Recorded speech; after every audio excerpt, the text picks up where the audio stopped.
Ito guys, first laid egg, dated October 24, 2025. So after 10 days, sinilip ko siya, meron na siyang 4 eggs.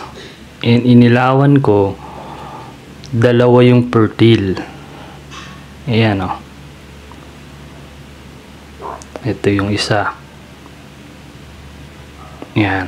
Itong isa dito wala. Ito wala rin.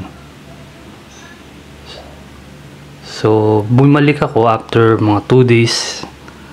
Yung ika-12 days niya, inilawan ko ulit kung may magbabago dun sa dalawa.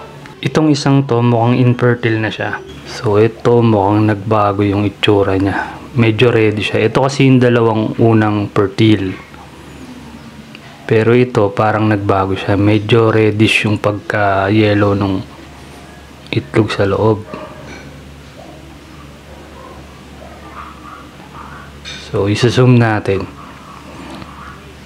Hindi kasi kita sa pero parang may ugat siya. Yan, isa-zoom ko. Yun, nakita na. So ganun, pag lumabas na yung unang itlog, bilang kayo ng 10 to 12 days, saka kayo mag-candling, saka nyo ilawan, para sure na may fertile na lalabas.